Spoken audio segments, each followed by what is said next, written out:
After 12 years at the Post and Courier and 2 years at ABC News 4, Andy Paris is saying goodbye to the Lowcountry. In this edition of Quintin's Close-Ups, I sit down with him one last time, one-on-one. Andy! Hey! It is so good to see you again. It's good to have you. I appreciate this. No, I appreciate it. Anytime. So here we sit here at ABC News 4 in Mount Pleasant, and we have some better news to talk about. Yes. Let me go to your Facebook page because you said the following, quote, "Goodbye, Charleston. On March 25th, 2015, I attended my first news meeting at ABC News 4. I recognized a lot of the stories and issues they were discussing from my 12 years at the Post and Courier. But in some ways, they were speaking another language, using words like votes are Dio, stingers, and lower thirds. I remember thinking, what the hell did I do?" So what were you thinking at the time? Just that it was like going from print to TV.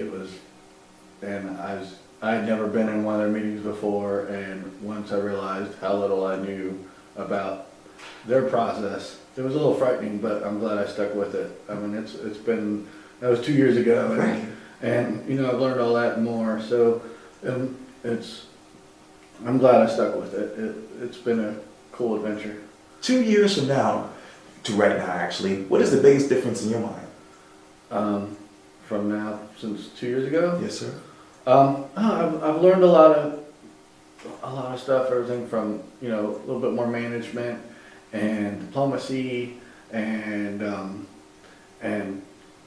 it's neat to see different ways to connect with people. You know, I've done it through print and digital and social, right. And now to see how they do it, you know, in broadcast, and it's neat to see the differences and then the similarities and how you can, you know, sync all that together. You know, now you're seeing more video on social, and that's right. One of the reasons that kind of attracted me to here was to, you know, learn how to tell those stories through that medium as well. So, you know, it's nice to have all of, you know, they're different, but there's a lot of similarities.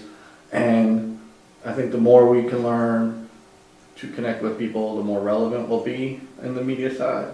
And we need to, you know, stay relevant. We have to get out of our comfort zones and figure out how to reach those people. It's not just, you know, in the old days it was just like, well, we're going to tell you what we think you need to know. Now it's a lot more listening and a lot more, it's on us to bring them what they need to know and what they want to know. You 2 points stuck out to me. Right. Okay. Listening. What are you listening to right now? I listen a lot on, you know, like Twitter, you know, and that's always been a great way to find out what people in the community think's important. And you can also look at ratings and that kind of stuff, and analytics has always been really important, and that's really helped me on the digital side to also come in on the broadcast side and say, well, that's great, we're leading with this, but this is really, people are really talking about this on our website or on social or whatever like that. Maybe we, you know, and that helps in story development and news judgment and that kind of stuff. Because once you know what they want, then you can dig into that more. Right. I mean, you still give them what they need, but you know, it doesn't hurt to give them what they want. What are those comfort zones as far as you're concerned in television news? Television news? I don't know. I know, like for instance, me being on camera is not in my comfort zone, but I'm trying on it. But I think we just, again, it's where, okay, well, people, I think there's a lot of, I think in television news, they're doing it the same in a lot of ways than they were 20 years ago. You know, what can we be doing to make that different and more relevant? Because ratings in general everywhere are going down. So at that point you have to say, okay, what can we scrap? What can we get rid of? What's old thinking do we no longer need? And what new thinking can we bring in? I mean, when newspapers started having those problems and social media was becoming a thing, I mean, that was an opportunity for me to say, okay, what can we do differently? I mean, how can we some things we're doing are not working. Mm. So, that really played a part into the development of our website and, and our social and that kind of stuff, because that you really have to listen to what people want. And hopefully we can, we really need to stay relevant and capture their attention, because there is so much information now out there, but on your Facebook feed you may just see cat videos all day long, but so you have to kind of get it to them and get it out to, get that information out there, and there's ways to do it, and you just have to keep pounding. The decision. You said this on Facebook, that is cool. Right. It was a risky decision, switching mediums, but I think it's paid off. In 2 weeks, I will start a new job as news director at CBS 4 News, WJFL, in Gainesville, Florida. It's a small and relatively new station, but I'm really excited about the opportunity to work with young journalists and the challenge of building something from the ground floor. So who will Andy Parrish be as news director? Hopefully the same person. It's again trying to do what we can for the people and building a team out of that. And I like being part of a team. And as a news director, it's a very small staff. So and again, just like I have pretty much everywhere I've been, I'll be wearing several hats. Yeah. Help with that digital side, build that up. Oh, yeah. But pretty much, I do like, I always like Charleston because it's a large town or a small city. It's easy to. I feel like if it's easy in this town, if you don't know somebody, then you know somebody who knows that person. Right.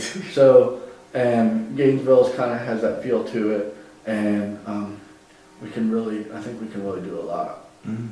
You also said this, quote, "It is a tough decision to leave the Lowcountry, the only home my youngest daughter has known, and the only one my oldest remembers, but it's time." You talk about time. When you look back at your memories here in the Lowcountry, where does your mind go to? I don't know. I first started here in Colleton County. My first job was a bureau for the Post and Courier. They told me that at the time, it's like, well, you want to cover crime, or you want to, we're trying to expand out here. And I just got done covering crime for 5 years, and sometimes you need a reprieve, Right. or just a break from that stuff. And that was really great. We lived out there for 2 years, and then went to Berkeley County, and moved to Somerville, covered Berkeley County for a few years, and then crime reporter. But there's just been so many stories over the last dozen years. Yeah. Wow. Let me finish this particular Facebook page that you Okay. actually you said this quote, "Like my move 2 years ago, it's a chance to learn and teach. I want to thank all of my coworkers, past and present, who have helped me get to this point. I hope I have taught them half of what they taught me. I'm also very grateful to ABC News 4 News Director Kathy Hobbs, because I wasn't the only one taking the chance when she hired me 2 years ago. A chance to learn and teach." Yeah. A chance to learn to teach. What do you hope that you'll be teaching down there, and what do you hope you can learn? Yeah. Well, see, you never want to stop learning. You want to keep going. What I hope to teach them will be with young journalists, and I think there are still some old school fundamental things that everybody needs to learn. Right. Social media, you can say, well, social media has changed journalism. It really hasn't. Social media should be a tool on top of that, and there should still be some principles in there. And I think, a lot of the young reporters are so talented. Yes. And very a lot more sophisticated than I felt I was at that age. But I think there's still principles and maybe some secrets you can pass along. From my years as a beat reporter, I feel like there's a lot to, you still like that face to face. You still want that, being part of the community. Right. Just being on Twitter all day and tweeting all day is not quite the same. No. So there's a lot to go out, and then just learning. I just feel like I always have a lot to learn, and it'll be cool be in that position of leadership, where all the responsibility's on you, and kind of betting on myself a little bit, and I'm really looking forward to it. Speaking of looking forward, write that headline. Who will Andy Parrish be as news director in 2-3 years? I don't know, that's a tough one. Who will I be? I don't know. It's a small station, so we're hoping to grow it, and you know, there's a lot of opportunities there. But as far as the headline, hopefully it's something like you know, station number 1 under Yes. 80 Paris, something Right. like that. You know, Right. we got some work to do. That's interesting. Yeah, you can do it. But it's TV's a lot different from. And I'm still like I've only been in TV now for 2 years, Yeah. so it's still a little daunting. You know, I know the basics now, but Right. there's still some daunting stuff. Wow. But yeah, I just want to thank everybody here because you know, they're really patient. They've been very patient with me. It Yes. wasn't always easy teaching a little dog new tricks. Right. You know, and lots of times there's people half my age showing me something to do, and it's really, you know, it's humbling, but you know, just like anything else, it's great to see. Okay, I built that, I did that, I achieved that, and Right. you know, finding something new, and you're never too old to learn something new. Oh, I agree completely. Yeah. Well, this has been an honor to interview you over the past, I don't know, 3-4 years? Thank you. I appreciate you keep having me on here. Anytime, man. Yeah. Maybe I'll come to Florida and interview you. Yeah, come on down. We'll have an extra bed. Oh, thank you. But I appreciate everything you do for this community. Oh, thank you. I think you said you've done 600 interviews, Yes. which is just incredible. Thank you. And you know, I think you just do so much, and I think people are lucky. Charleston's lucky to have you. Thank you. I really appreciate that. No problem. Thank you. Thank you. And I will miss Charleston, but I think at this point it's just something we're ready to move forward. I understand that. Well, thank you. I really appreciate this. No problem. Thank you. Thank you. Yeah, anytime.